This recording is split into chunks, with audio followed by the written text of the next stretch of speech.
quisiera continuar el mensaje de la semana pasada que tuvo que ver con el libro de Deuteronomio. Y los primeros 5 libros de la Biblia, Génesis, Éxodo, Levítico, Número y Deuteronomio, podemos decir que es el corazón en realidad de toda la Sagrada Escritura. Si nosotros no entendemos lo que dice esos primeros 5 libros de la Biblia, entonces el entendimiento va a quedar muy corto. Yo le decía a ustedes que la Biblia en su totalidad tiene 66 libros. La Biblia tiene 1189 capítulos y que 3/4 parte de la Biblia tiene que ver con el Antiguo Testamento. A través de los años, yo me he podido percatar, entender, que los creyentes desconocen gran parte del Nuevo Testamento porque tienen muy poco apetito al Antiguo Testamento. ¿Quién va a tomar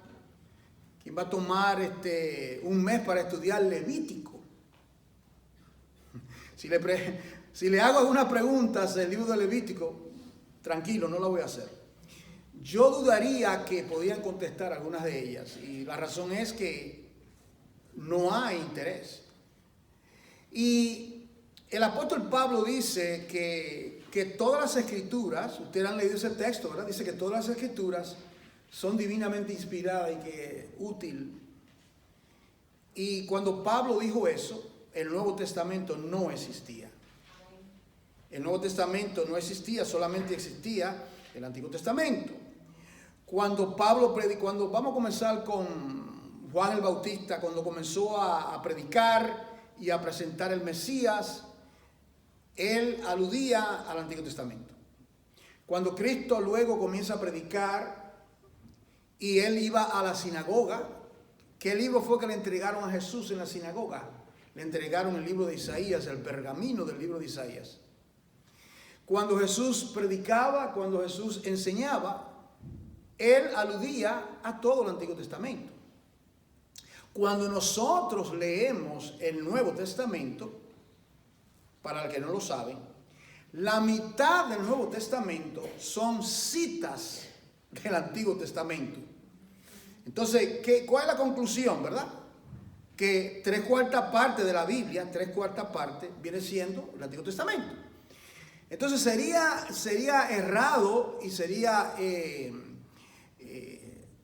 un desprecio a la palabra de Dios solamente mantenerse en parte de ella, ¿verdad? Yo enfatizo esto, y no solamente lo enfatizo, sino que por más de 20 años y pico que yo he predicado la palabra, he enseñado, esa ha sido la manera de exponer la palabra. Primero voy al Antiguo Testamento y luego voy al Nuevo Testamento, y no hay diferencia, ¿verdad? Entonces, nos encontramos ahora en el 5º libro de la Biblia, que es el Deuteronomio. Y erradamente se le ha llamado la segunda ley. No es la segunda ley, porque solamente hay una ley. Es la repetición de la ley, porque nosotros nos encontramos que Moisés y el pueblo de Israel está básicamente a la orilla de la tierra de Canaán, donde Dios le había prometido por medio de Abraham que él habría de ser de él una gran nación. Una gran nación iban a salir por medio de Abraham. Abraham, usted recuerda que no tenía hijos. Abraham era un viejito, su esposa era una anciana, ella era estéril, completamente imposible para ella poder tener un hijo. Dios había prometido que de la simiente de la mujer en Génesis 3:15 llegaría el Salvador, y luego Dios estaba velando que su palabra se cumpliese, y por eso Dios llama a Abraham del paganismo, de una tierra llamada Ur de los Caldeos, que es conocido en el día de hoy como Irak. De ahí procede Abraham, del lugar de Irak. Y Dios le promete que lo va a bendecir. Y Dios le dice, mira las estrellas que están en el firmamento y mira si puede contar el número de ellas. Seguramente Moisés miró en una noche bien clara, cuando podía ver bastantes estrellas. Y Dios le dice, mira, así será tu descendencia tan innumerable. Cumplimiento de eso. Las estrellas significa aquello que es celestial. Significa aquello, descendencia, que en Cristo Jesús serían tan innumerables como las estrellas del firmamento. En el día de hoy, en esta asamblea, hay muchas de esas estrellas, porque son parte del pueblo de Dios. Luego le dice, mira a la orilla, en la orilla de la mar, y contempla la arena que está a la orilla de la mar, si puede contarla. Y dice, así será tu descendencia, tan grande, tan innumerable. Y le dice, así también será tu descendencia. ¿Qué significa? Que la descendencia judía sería innumerable. Ahora mismo en Israel viven 3 millones de judíos. Y hay millones y millones de judíos. No creo que haya una nación en el mundo donde usted no encuentre un judío, ¿no es cierto? Aquí las naciones que nosotros representamos, que son, creo que son como 8 o 10 naciones, en la nación donde usted, su procedencia, sea de Puerto Rico, la República Dominicana, de Honduras, de El Salvador, de cualquier parte, de México, estoy seguro que allá usted ha visto y sabe que hay algún judío, porque Dios le dijo que será innumerable. Ahora, ese pueblo, llegó el momento cuando el pueblo de Israel llegó a un cautiverio de 400 años, y llegó el momento cuando esa nación salió del cautiverio. Y Dios le había prometido una tierra que fluye leche y miel. Eso no significa que solamente había leche y miel. Es una palabra, un hebraísmo, una palabra que significa ahí hay de todo. Eso es lo que significa. Es un lugar donde hay de todo. Usted va a tener ahí vid, va a haber todo tipo de animales, van a comer y toda provisión habrá en esa tierra. Ahora, los que salieron con Moisés, Aarón, toda esa generación, piense bien esto, hermano, todos ellos, por causa de sus murmuraciones, por causa de su pecado, por causa de que murmuraron contra Dios 10 veces, Dios le dicta un juicio. Y le dice, todos ustedes que han murmurado contra mí, que no han creído mi palabra, gran pecado, no creer lo que Dios dice, todos ustedes van a morir en ese desierto. Ahora, piense por un momento. ¿Cuántos salieron de Egipto? 2 o 3 millones de personas. Hermanos, 2 o 3 millones de personas. Y toda esa generación de 40 años hacia arriba, todos ellos, dice la Biblia, que sus cuerpos quedaron postrados en el desierto. Cuando yo digo eso, yo añado no sus almas, sus cuerpos. Es decir, que Dios castigó a ese pueblo dándole una muerte prematura. Una persona de 40 años, una persona joven, ¿no es cierto? De 40 para arriba, todos ellos murieron. Solamente de esos no murieron 2. ¿Quiénes fueron? Josué y Caleb, ¿bien? ¿Cierto? Y también, naturalmente, Moisés. Moisés murió luego, pero no, tampoco pudo entrar a la tierra prometida porque Moisés también pecó contra Dios. La mente que tenga sabiduría podrá entender que cuando somos incrédulos, aunque no muramos físicamente, espiritualmente podemos estar en muerte por no creer a Dios y sus promesas. Ahora, ya la generación, los jóvenes de 20 años hacia abajo, con los pequeños, los niños, con Josué, con Caleb y con Moisés, están al borde de la tierra prometida. Y ahora en el libro de Deuteronomio, Moisés le da, podemos decir, yo estaba examinando el libro de Deuteronomio, 3 sermones, 3 mensajes en ese libro.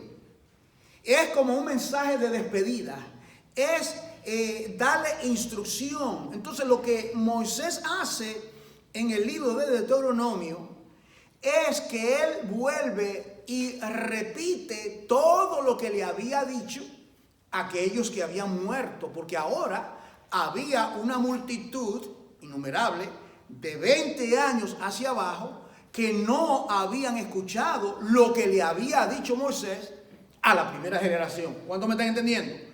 No, entonces era necesario repetir, enfatizar los mandamientos de Dios, porque los padres también no le inculcaban la palabra a sus hijos. De manera que yo quiero dar un recuento rápido para que usted vea de qué trata todos estos primeros capítulos. Por ejemplo, del capítulo 1 al capítulo 3, Dios le hace un recordatorio a su pueblo de cómo Dios le guió, de cómo Dios le suplió todas esas necesidades. Tenían hambre, se quejaron porque pensaban que no había nada de comer. ¿Y qué hizo Dios? Le proveyó el maná, le proveyó comida del cielo. Llovía 6 días a la semana. Solamente ellos, cada familia, la mujer o su marido, tomaba una canasta, iba afuera, no tenían que ir al supermercado, iban afuera y ahí recogían todo el alimento que ellos según el comer. Usted va al supermercado y usted compra, ¿verdad? Si hace la compra semanalmente o mensualmente, según la necesidad de su familia. Ellos iban todos los días, con excepción del día de reposo. Ese día tenía que coger doble porción porque el día de reposo no había nada. Ahora, se quejaron en un momento dado porque no tenían sed. ¿Y qué hace Dios? Se hiere la peña. Y no crea que era simplemente una peña, una piedrecita, era una roca masiva. Y Moisés le toca la peña con la vara y agua, hermanos, agua fluye. Ahora, escuchen bien. ¿Cuántos galones de agua se necesita para mitigar la sed de 3 millones de personas? Piensen lo que estamos hablando. ¿Cuántos galones de agua para los animales que también tenían ellos? Para toda esa vasta multitud, Dios suplió agua. Cuando en un momento dado ellos comenzaron a añorar y a soñar con la comida, lo que ellos comían en la tierra del cautiverio, en Egipto, y habían 6, ahí ellos comían 6 cosas: ajo, pepino, puerro, pescado, ayúdenme, cebolla, me falta uno. Bueno, eran 6 provisiones. 6. ¿Qué es el número 6 en la Biblia? ¿Qué representa el 6 en la Biblia? Es el número del hombre. Entendimiento. Ellos añoraban la comida que le daba Faraón en Egipto y no estaban pensando en la comida en la tierra prometida, que si usted lee en la Biblia, yo lo he compartido con los hermanos, ¿cuánta provisión había en la tierra prometida? 7. ¿Cuántos están entendiendo? Eso a veces, el creyente a veces desprecia lo de Dios por lo del hombre, que Dios nos libre. Desprecia el alimento de Dios, lo que es de Dios, porque quiere satisfacer sus deseos, sus necesidades, ahora en el momento. Dios le proveyó. Bueno, ellos murmuraron, criticaron, y ellos, esa primera generación, ahora ahora está él en el borde de la tierra prometida. Nosotros encontramos, antes de llegar a esa parte, que Dios quiere que Israel entre en pleito, en pelea con, eso está en el capítulo 2, versículo 24 en adelante. Él no quiere que él entre en pelea con Edom, porque Edom es descendiente de Esaú, y Esaú era hermano ¿de quién? De Jacob. Por lo tanto, él no quería que pelease con Edom, ni tampoco que entrase en pleito con Moab y con otra nación, porque eran familiares de Lot, y Lot era sobrino de Abraham. Es decir, no peleé con ellos son tus hermanos. Luego, en el capítulo 4, él les recuerda de cómo la gloria, la Shekinah del Señor le acompañaba. Usted recuerda en el tabernáculo y cómo en el tabernáculo había la gloria de Dios, descendió sobre el tabernáculo. Y cuando ellos, mire hermano, es una cosa extraordinaria. Ellos marchaban, eran 12 tribus, y Dios estaba en medio de ellos, ¿verdad? En ese tabernáculo. Y ahí la Shekinah, la gloria de Dios, le acompañaba. Una columna, una nube y una columna. Es decir, en el desierto, durante el día, es un calor insoportable. Bueno, tenían una columna de nube que le proveía a ellos, por así decirlo, aire acondicionado, le protegía de los rayos fuertes del sol durante el desierto, durante el tiempo, durante la noche. Luego cuando llegaba el día, de día y de noche, cuando llegaba la noche que hacía frío, entonces Dios le proveyó una columna de fuego para darle calefacción. Es decir, Jehová era el pastor de Israel y nada le faltará. ¿Te ha faltado algo a ti alguna vez en tu vida desde que eres creyente? O a mí me faltó esto, sí, pero te ha faltado lo principal. ¿Puede alguien decir aquí que se ha acostado sin comer, que no tiene que comer, que ha pasado 4 o 5 días sin comer, que no tiene? Yo dudo que un creyente pase tal cosa. Ahora, Dios le proveyó. Ahora, nosotros llegamos al capítulo 5 del libro de Deuteronomio. Entonces, en el capítulo 5, Dios les recuerda que ellos se habían olvidado de su ley, de su mandamiento. En el capítulo 5. Dios le habla y les recuerda que ellos se habían olvidado de sus leyes, de sus mandamientos. Y lo que hace en el capítulo 5 es que les repite los 10 mandamientos que le había dado en Éxodo capítulo 20.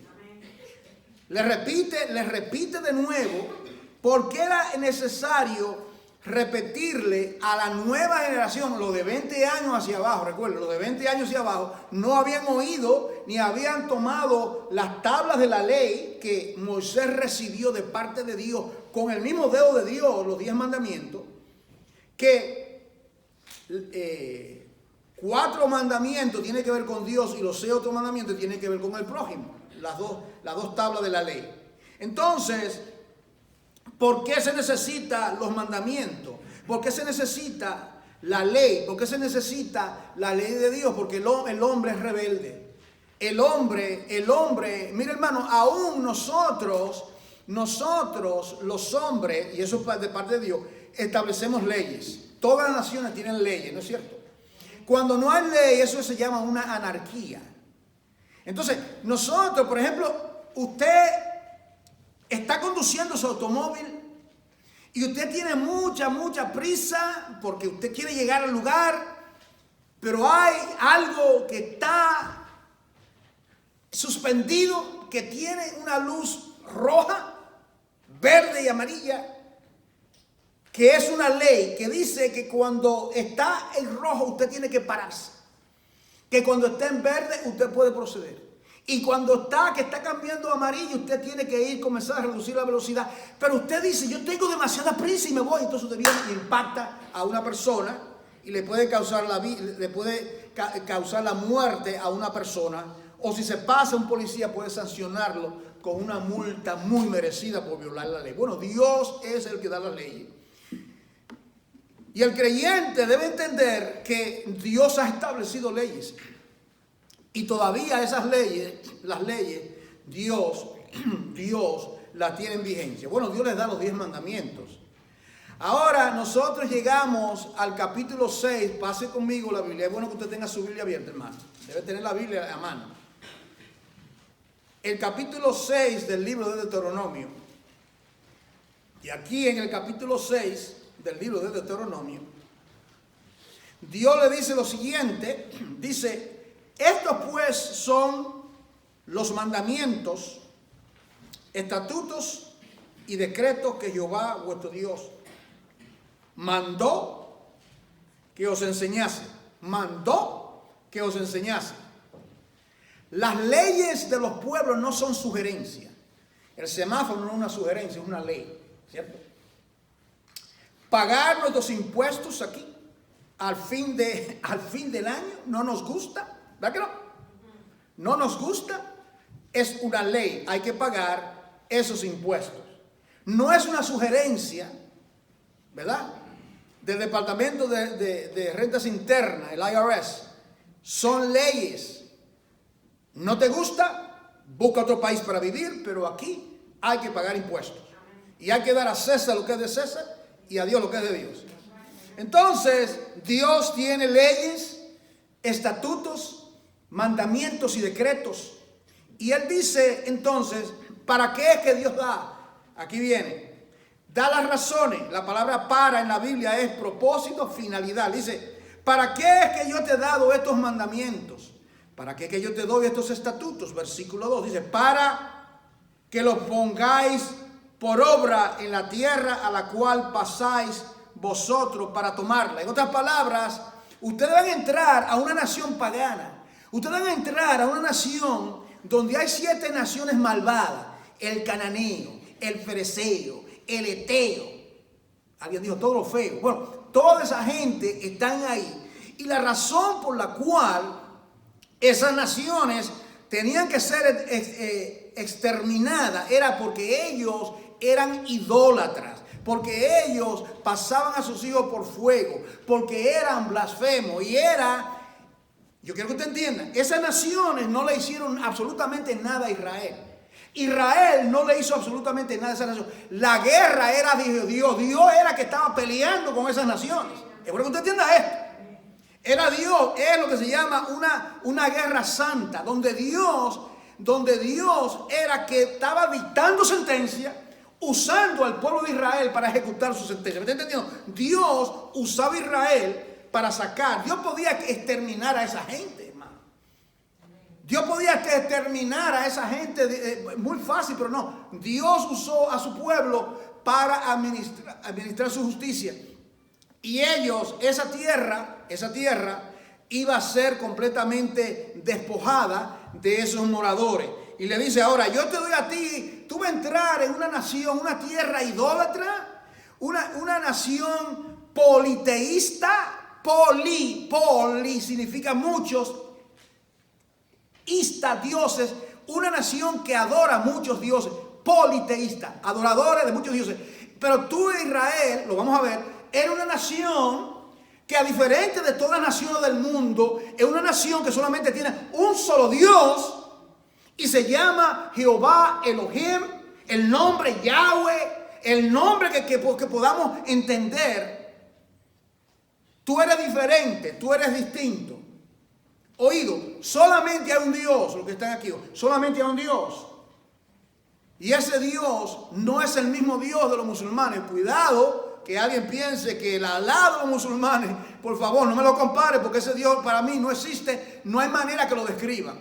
Ellos te hablan de Alá, pero si tú le preguntas a un musulmán, no te puede describir, dime. Bueno, muchas cosas la copian del Antiguo Testamento. No, ese es un Dios inexistente.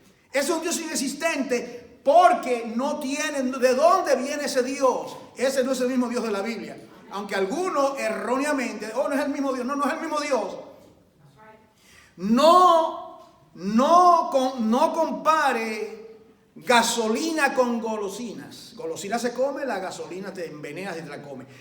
Cosas muy distintas las cosas. Entonces Dios dice, bueno, tú vas a entrar a esa nación Israel, y como tú vas a entrar a esa nación y tú no conoces las leyes porque tus padres de 40 años hacia arriba murieron en el desierto, yo ahora, por medio de mi siervo Moisés, te voy a repetir los mandamientos para, versículo 2, para que temas a Jehová. ¿Para qué que Dios nos da su palabra? Para que aprendamos a temerle, a temerle. Temer no significa darnos miedo. Temer significa reverenciar. Temer significa amarle. Temer significa reconocer la grandeza de ese Dios que adoramos, como cantábamos. Dice, para que temas a Jehová, tu Dios. ¿De qué manera? Escúcheme ahora. ¿De qué manera es que se teme a Dios? No es simplemente algo, una emoción, es guardando su palabra. Si me amáis, ¿qué dijo eso? Si ustedes me aman a mí, ¿de qué manera es que Dios quiere que le mostremos a Él que le amamos? Es guardando su palabra. En aquel día, muchos me dirán, Señor, Señor, Señor. Y yo diré, yo no lo conozco a ustedes. Yo a ustedes no lo conozco porque tuve hambre, tuve sed. En otras palabras, que amar es una acción, no es simplemente un sentimiento, una emoción. Entonces dice aquí, para que temas a Jehová, tu Dios, guardando todos sus estatutos y sus mandamientos, mira esto lo que dice, que yo te mando. Es decir, que Dios nos manda a guardar su palabra, nos manda a guardar sus estatutos. Dios, por ejemplo, el primer mandamiento dice, no tendrás dioses delante de mí, yo soy Jehová, no harás escultura, no te hará imagen de lo que está en el cielo. Te da, por ejemplo, ese mandamiento. Eso no es una sugerencia, eso significa que yo no puedo adorar a Dios teniendo en mi casa una estatua.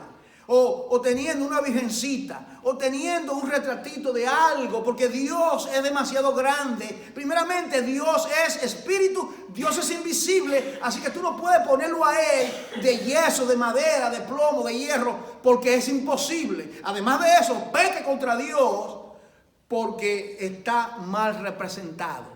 ¿Qué hace usted cuando le tira una foto a usted? Le tira un selfie. Ay, no, esa foto no me gusta. ¡Pap! Y la elimina. Porque quedaste con la cara virada. ¿Tú crees que Dios quiere que usted le tire, que tenga una fotografía de Él incorrecta? De ninguna manera. Él no quiere que usted tenga de Él una idea errada de quién es Él. De manera que Él nos da mandamiento. Dice aquí, yo te mando. ¿A quién más le manda? Le manda a los padres, a los hijos. Mira, a tu hijo, el hijo tuyo. Y al hijo de tu hijo. ¿Cuál es el hijo de tu hijo? Tus nietos, los que tienen nietos, los abuelos, escuchen, también. Dice aquí, todos los días de tu vida. ¿Para cuándo son los mandamientos de Dios? Todos los días de tu vida. ¿Para qué? Para que tus días sean prolongados. Quiere vivir. El cumplir los mandamientos de Dios está íntimamente relacionado en obedecer los mandamientos de Dios. Usted lo puede ver, prolongado. Jóvenes, escuchen esta parte de los jóvenes. Uno de los mandamientos dice que honra a tu padre y a tu madre. Usted lo ha oído. Honor your mother and your father, so that the Lord may prolong the days of your life. Para que el eterno Dios te dé muchos días de vida. Muchos días de vida. Voy a decir esto, esto me causa mucha tristeza, es lo que le voy a decir. Yo tenía un hermano carnal y lamentablemente mi hermano carnal cayó en las drogas. Él vino conmigo, jovencito, ambos llegamos a los Estados Unidos. Yo tenía como 12 o 13 años, él tenía como 14 por ahí. Y lamentablemente él entró y se perdió como el hijo pródigo. Y una de las cosas que yo recuerdo de él, cómo era irrespetuoso a mi mamá. En ese tiempo, el Señor me salvó aquí. Salvó mi vida a la edad de algunos 14 años por ahí. Y yo una vez le dije, entonces una cosa, le dije yo, Luis, tú sabes que tú no vas a vivir mucho tiempo. Ya usted sabe. Porque yo leí en la Biblia los otros días que si tú no respetas a mamá, tú no vas a vivir mucho tiempo.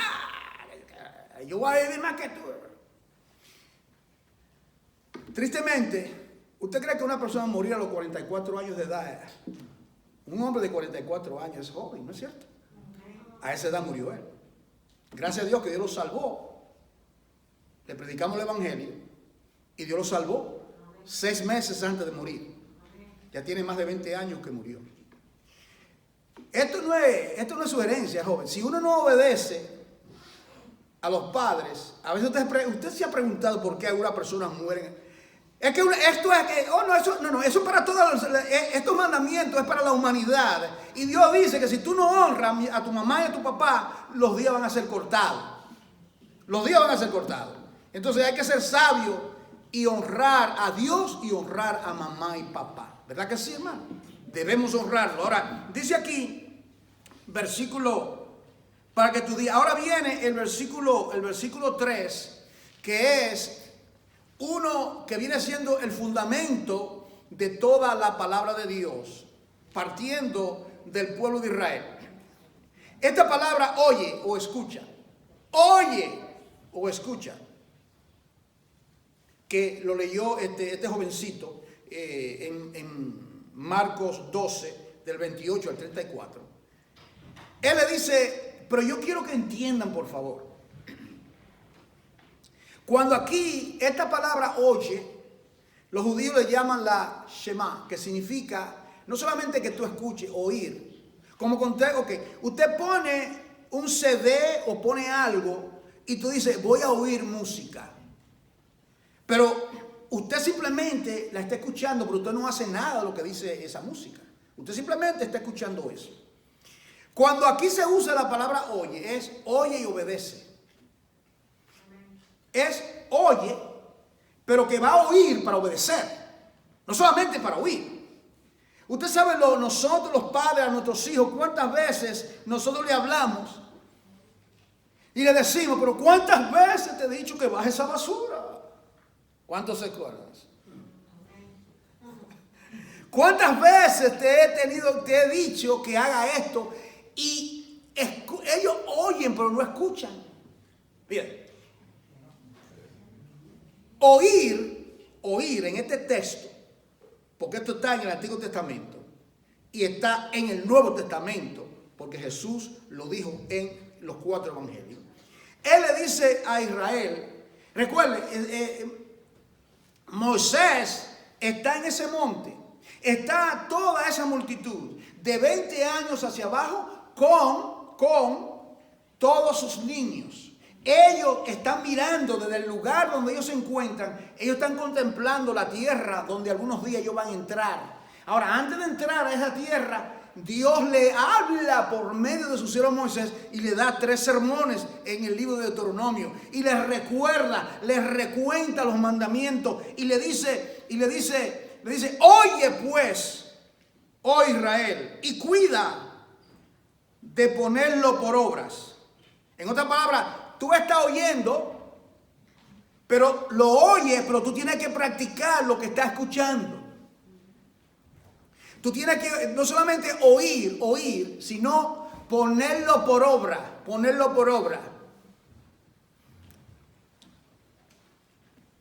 Aquí alguien ha intentado sentarse en una bicicleta con un solo pedal.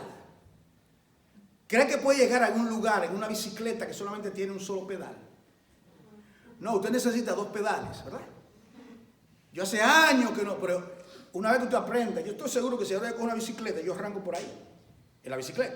Pues yo necesito los 2 pedales. Entonces, yo necesito un pedal. Entonces, la palabra de Dios tiene 2 pedales. Oír y hacer. Oír y hacer. Oír y hacer. Oye, Israel. Oye, y dice, y cuida de poner la palabra, practicar lo que está escuchando, para que te vaya bien, para que te vaya bien, para que te vaya bien. Uno de los versículos que Dios usó para traer conversión a mi vida fue Eclesiastés capítulo 12, versículo 1. Eclesiastés capítulo 12, versículo 1. La prima mía que era creyente, que estaba en mi casa viviendo por un tiempo, yo no era creyente, me puso una vez en mi dormitorio, me dijo que si ella podía regalarme un versículo bíblico. Está bien, pon versículo bíblico, ponlo debajo de la cama, donde tú quieras, le dije yo, y me puse el versículo bíblico en la pared. Yo llegaba de la escuela y tiraba los libros y me tiraba en la cama a descansar. Y entonces yo me ponía a mirar ese versículo. Y el versículo decía: acuérdate, joven, de tu Creador en los días de tu juventud. No sea que vengan los días en los cuales diga, no tengo en ellos contentamiento. Y yo leía esos versículos, era en inglés el texto, y era como yo miraba como que las letras de la pared salían hacia afuera, no, literalmente. Las letras, yo miraba como que las letras salían así hacia mí.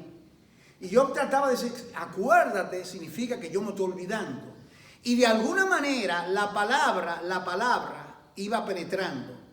La palabra de Dios no son sugerencias, son mandamientos. Acuérdate de tu Creador. Acuérdate de tu Creador. El hermano mío vivió 44 años. Yo he vivido 20 años más que él. Ya saben mi edad.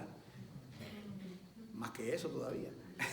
Entonces, no porque yo lo merezca, por nada, simplemente por la misericordia de Dios que me ha mantenido vivo para que yo glorifique su nombre. Y a usted, ¿para qué quiere la vida? La vida es para glorificar a Dios. Una de las cosas que yo tengo plenamente convencido, yo no quiero vivir un día más de vida si no es con el fin de yo glorificar su nombre. Yo no quiero, ¿qué más yo voy a desear? ¿Qué usted puede desear? ¿Para qué? ¿Para qué? ¿A quién tengo yo en los cielos sino a ti? Fuera de ti nada deseo. El anhelo suyo debe ser en su vida verdaderamente. Señor, los días de mi vida, permíteme que yo te glorifique, que de qué manera yo voy a vivir mi vida de glorificarte. Enséñame tu mandamiento para yo vivir para ti, para glorificar tu nombre. Eso es lo que le dice. Le dice aquí, para que tus días sean prolongados. Versículo 4, aquí viene otra vez. Oye, Israel. Oye, joven, oye, anciano, oye, mujer, oye, iglesia. Jehová nuestro Dios. Jehová uno es. Es una unidad en pluralidad. Una unidad en pluralidad. Yo soy uno, pero soy una unidad en pluralidad. Cuerpo, alma y espíritu, ¿verdad? Una unidad en pluralidad. Un Dios Padre, Dios Hijo y Dios Espíritu Santo. Jehová Elohim, Jehová uno es. ¿Por qué le dice uno es? No crea que el Dios que ha tratado contigo esos 40 años es como esos diosesitos de Egipto, esas estatuas, todos esos dioses falsos que tienen ojos y no ven, oídos tienen y no oyen, manos tienen y no palpan, pies tienen y no caminan. Ese no es el Dios que te rescató. Él es el Dios poderoso, el que te apareció a ti en columna, el que te proveyó agua de la peña, el que te dio alimento, el que te sustenta. Jehová, Él es uno solo. Y como es uno solo, aquí viene ahora, hermano. El fundamento de amar a Dios es la obediencia. El fundamento de amar a Dios es la obediencia. Nadie puede decir yo amo a Dios si no le obedece. Usted no ama a Dios. Padres, ¿de qué manera nuestros hijos nos demuestran a nosotros amor? No es por la obediencia. O es por una tarjetita de Navidad ahí con... La manera que un hijo le muestra a sus padres que lo ama, ¿de qué manera es? Obedeciendo. Aún nosotros, mis padres están muertos, pero ustedes que si tienen sus padres vivos, ¿de qué manera usted les muestra o ellos esperan que el amor sea reciprocado? ¿De qué manera? Usted respetándole, el amor se demuestra obedeciendo, la obediencia. Y por eso que le dice aquí, le dice, amarás a Jehová tu Dios. Mire esto. ¿De qué manera Dios quiere que le amemos? Escuche bien. Amarás a Jehová, a ese Dios que es uno solo, Tú no puedes, porque aún cuando Israel estaba en Egipto, ellos pensaron un momento que como habían tantos dioses falsos, Jehová era uno de entre ellos. Ellos podían tener muchos diosesitos y tener a Dios como uno de ellos. Esa es la idea. Pero ahora, por primera vez en la historia viene que este Dios, el Dios de Abraham, el Dios de Isaac y el Dios de Jacob, el Dios y Padre de nuestro Señor Jesucristo, es un Dios celoso, que no comparte su gloria y su amor con nadie. De la misma manera que uno no comparte su esposa o su esposo con nadie, de la misma manera es nuestro amor. Dios es celoso. Dice aquí, lo amarás de todo tu corazón. Número 1, con toda tu alma y con todas tus fuerzas. La palabra fuerzas ahí significa también con todos tus bienes. Eso es lo que significa también. Es decir, que aún todos tus bienes significa que todo lo que usted tiene, todo lo que Dios le ha dado, le pertenece a Dios porque Dios se lo ha dado. ¿Se da cuenta? Dice aquí, y estas palabras, versículo 6, estas palabras que yo te mando hoy, mire esto, te mando hoy, no crea que es una sugerencia, que yo te mando hoy, estarán sobre tu corazón. Y le dice que haga 3 cosas con esa palabra. Número 1, ¿qué es lo que va a hacer? Primeramente, la repetirá a tus hijos. La repetirás. La palabra es repetir. Significa la ensayarás. De una manera, repetir, con tal manera que quede eso, que produzca una marca en el corazón de ellos. ¿Verdad? ¿Eso qué significa? Repite y repite. Dice aquí, la repetirá a tus hijos y hablará de ellas. Mire cuándo. Dice aquí, estando en tu casa. Saca usted tiempo, padre, para tener un tiempo con sus hijos y hablar. ¿Cuál es una conversación que una familia cristiana debe tener cuando se sienta en la mesa a comer? Hablando de los Mets, de los Yankees, de deporte. Ok.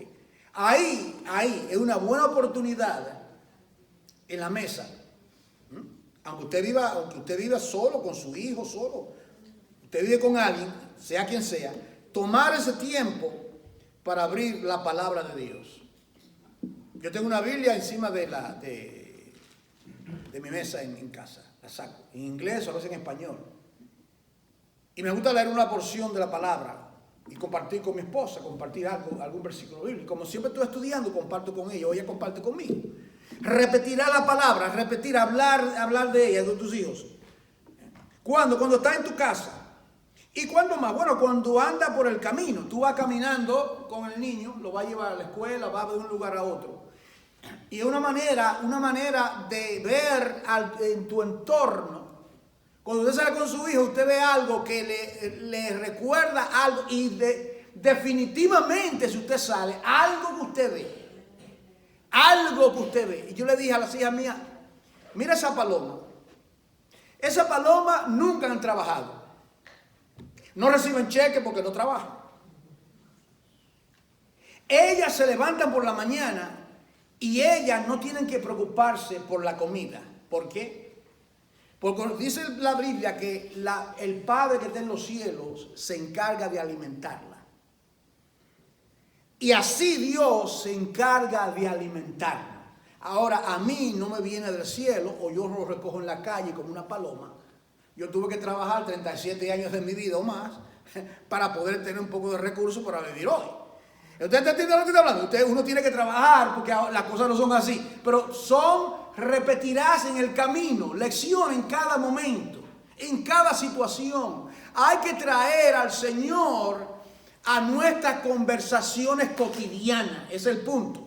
Dice, en tu casa, en el camino, y dice, y al acostarte y cuando te levantes. ¿Qué es lo que está diciendo? En todo momento, lo que está diciendo. En todo momento no deja a Dios afuera. Ay de usted si cree que solamente la clasecita bíblica, lo que le está dando los maestros, que eso es suficiente. Usted está completamente equivocado. Esto solamente es algo que le ayuda, una pequeña ayudita, ¿verdad? El trabajo mío no es educar a sus hijos, el trabajo suyo es educar a sus propios hijos. Usted, padre, los padres son responsables delante de Dios de educar a sus propios hijos. La iglesia le da un poquito de ayuda a lo que nosotros podamos hacer porque, en la palabra de Dios, pero es la responsabilidad suya de usted compartir y hablar con sus hijos. Dice aquí, y mira lo que dice, la repetirá, la atarás como una señal en tu manto. Por eso es que los judíos en sus mantos tienen lo que se llama no sé si usted lo ha visto, ¿verdad?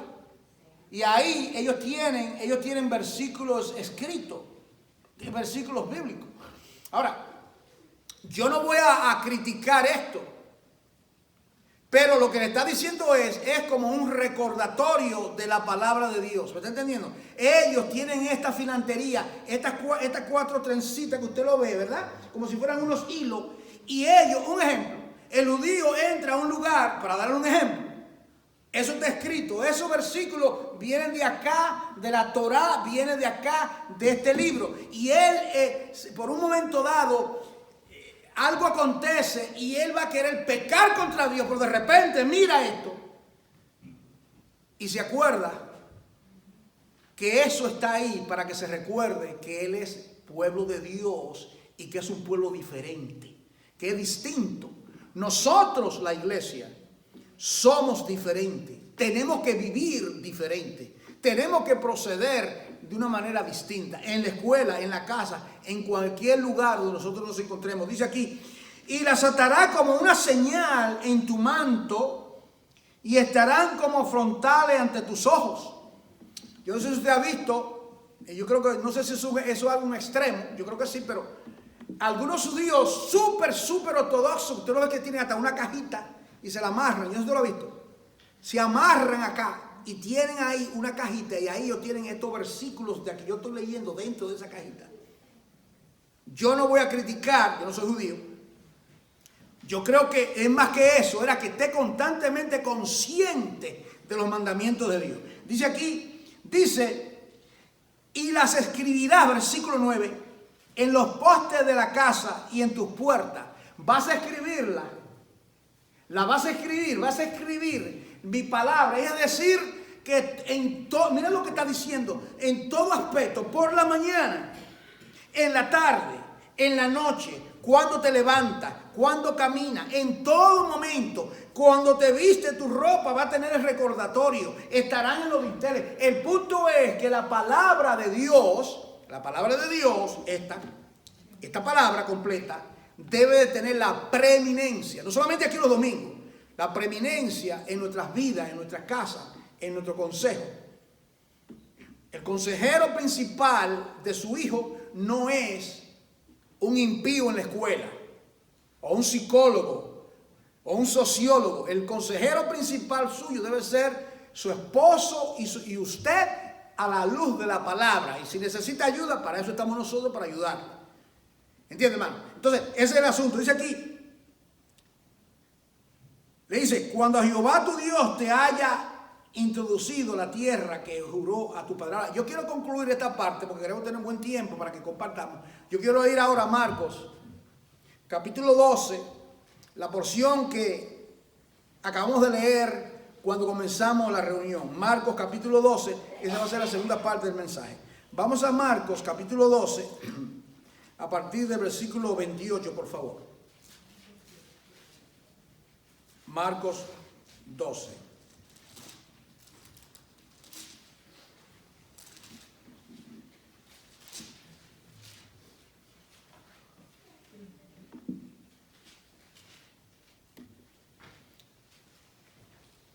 Aquí viene ahora, ya han transcurrido desde la creación del hombre 4.000 años. Ahora estamos ya Jesucristo estaba en la tierra, el verbo se hace carne. Y Él viene ahora a cumplir el mandamiento del Padre. Vamos a ver si ahora las cosas han cambiado.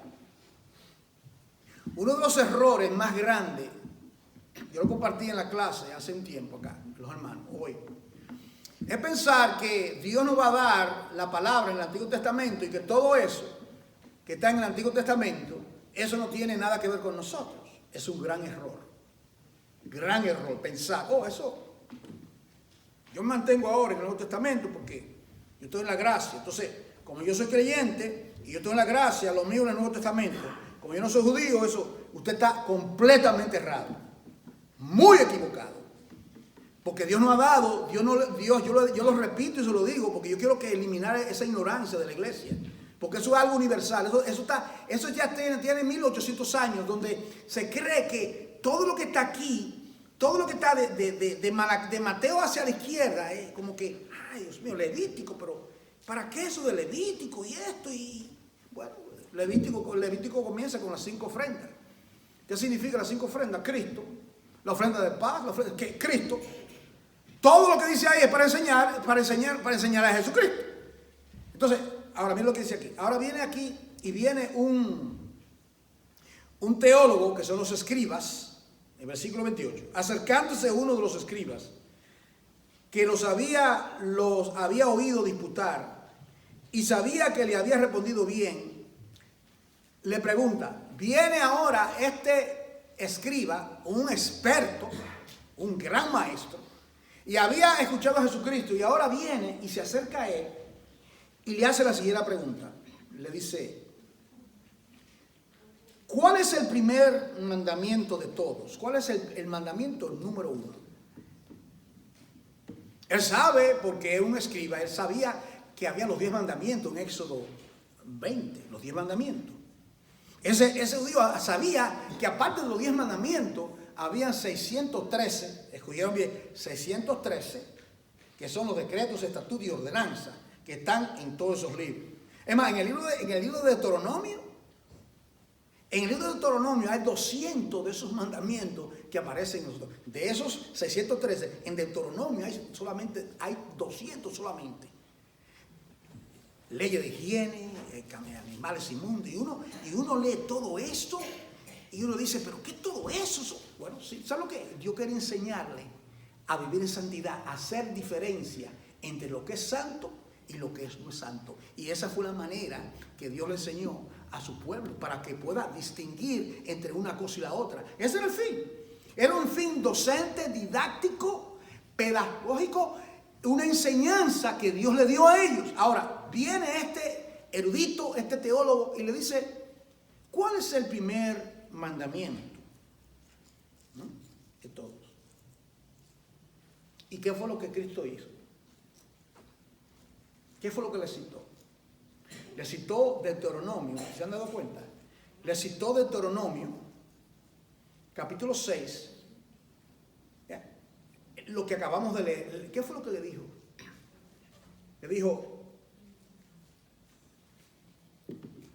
Le dice, oye Israel. Bueno, ¿y por qué no dice oye iglesia? ¿Se da cuenta de la ignorancia? Alguien piensa que eso que dice aquí, estamos hablando ahora de Jesucristo, estamos ya en la gracia, eso es irrelevante. No, le dice, oye Israel. ¿Por qué? Porque la palabra, por dónde recibimos nosotros la palabra. La salvación viene ¿por dónde? Eso dijo Cristo a la mujer de Samaria, que la salvación viene ¿por dónde? No por los gentiles que viene la salvación, no por los gentiles, viene por los judíos. Los profetas eran judíos. Todos, los discípulos eran judíos. Los escritores de la Biblia eran judíos. Y el Mesías era judío. Y la iglesia cree como que, o sea, como que hay un Dios para ellos y un Dios para nosotros. Tenemos que quitarnos los espejuelos viejos que tenemos y ser verdaderamente estudiantes serios de la palabra de Dios. Ahora, dice aquí que lo que le dijo, ¿qué fue lo que le dijo? ¿Cuál es el mandamiento? Miren, el mandamiento, ¿qué tiene que ver con los mandamientos? Es oír, hermano, oír. Porque ese no es el problema que tenemos. No oye. La iglesia no oye. Oh, bendito sea Dios. No oye. Los creyentes hoy en día hacen básicamente lo que ellos quieren hacer. Y ellos creen que... Oye, Israel, oye y haz. Los dos pedales. Oye y practica. Oye y practica. No puedes moverte con un solo pedal. ¿Está entendiendo, hermano? Oye y practica. Oye y practica. Oye, Israel, le dice. El Señor nuestro Dios, mira esto, el Señor nuestro Adonai, el Señor uno es. Eso es lo que, así le responde. Le responde 2000 años después de Moisés. Y 4000 años después de la creación del hombre. Le dice, ¿y qué más le dice? Oye, lo más importante de todos los mandamientos de Dios es oír. Y ese oír, nos tiene que llevar a lo próximo, amar. Y para yo poder oír a Dios y amar a Dios, yo no lo puedo hacer si yo no escucho a Dios por medio de su palabra. Y si yo quiero poder aprender a oír a Dios, yo tengo que entonces leer, escudriñar la palabra de Dios, porque ahí es que Dios me habla. Yo quiero que Dios me hable mucho. Yo tengo que leer la Biblia mucho. Yo no leo la Biblia mucho. Dios no te habla nada. No me cuenta un sueño, no me cuenta una pesadilla que yo no te voy a creer. Dime en la Biblia, entonces yo sí te creo. Ay, man, yo tuve un sueño los otros días. Yo no soy José para interpretar sueños. Quizás te comiste una cuanta chuleta y te hizo indigestión y te dio sueño por la pesadilla. Ay, man, yo tuve un sueño, eso es de Dios. ¿Y usted ha encontrado? Nunca me dice, Dios puede hablar por sueño. Claro que sí, claro que Dios me ha hablado a mí por sueño. Precisamente cuando yo era jovencito. Sueño que yo lo he visto 30 años, muchísimos años después cumplido. Gloria a Dios, no le voy a contar porque eso fue algo Dios tratando conmigo de esos sueños. Ahora, yo quiero que Dios me hable. Dios me ha hablado esta mañana. Dios me habla hoy por la palabra. Dios me está hablando a mí. Dios me habla absolutamente todos los días. Cuando yo voy, oro y voy a la palabra. Le dice, amarás al Señor tu Dios con todo tu corazón, con toda tu alma, con toda tu mente y con todas tus fuerzas. Este es el principal mandamiento. El principal mandamiento. Y el segundo es semejante. ¿Cuál es el segundo? Amarás a tu prójimo como a ti mismo. No hay otro mandamiento mayor que estos. Ahora, pero hermanos, no, pero espera un momento. Entonces, ¿cómo es que usted dice que hay 10 mandamientos? Sí, lo hay. ¿Y cómo usted dice que hay 613? ¿Y cómo todo esto, cómo es posible que Cristo dice que solamente estos son dice él aquí, que estos son los mandamientos? Y el que cumple esos mandamientos ha cumplido toda la ley o la Torah, la ley.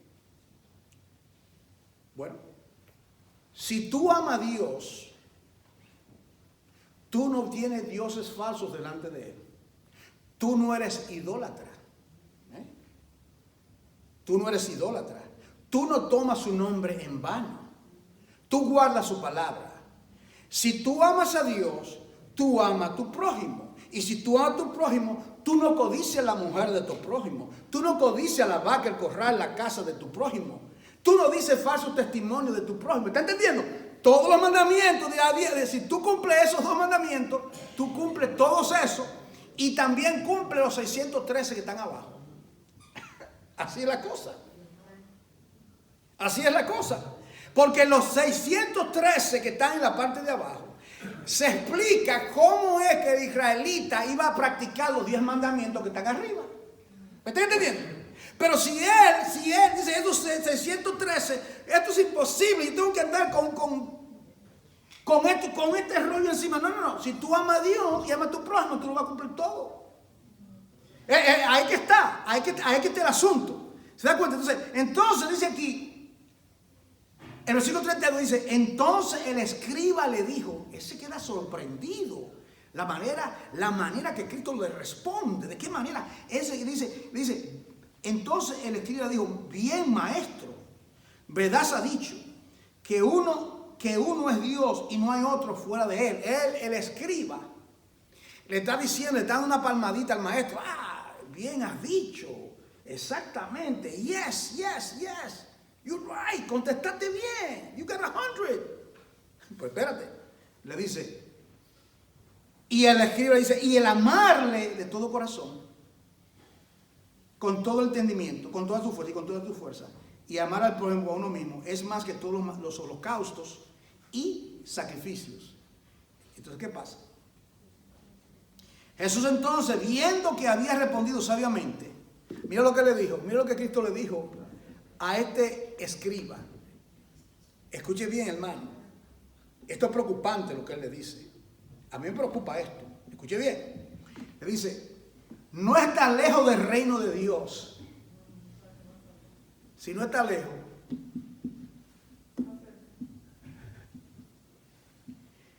está cerca. Pero si no está cerca, todavía no está completamente adentro. No está lejos. Ahora, piense por favor. ¿De qué manera se cambia eso de que no está lejos del reino y se convierte en decir, tú estás en el reino? Cuando el escriba haga lo que dice el texto. ¿Y qué dice el texto? Jehová tu Dios no es. Lo amarás con todo tu corazón, con toda tu mente y con toda tu alma. Y amarás a tu prójimo como a ti mismo. En eso se resume todo. Cumpliste todo el mandamiento de Dios. Ya todo está cumplido. Entonces aquí dice, no está lejos del reino de Dios. Y ya ninguno osaba preguntarle. En otras palabras, ahí lo contestó absolutamente todo. Llegando a la conclusión de todas las cosas. Estos mandamientos, el amar a Dios con todo el corazón, con toda la mente y con toda la... yo les voy a confesar esto. Lo que a mí personalmente, olvídese del pastor, de todo lo demás, como un hermano suyo, lo más que a mí yo estoy interesado personalmente, es que yo ame a Dios de verdad.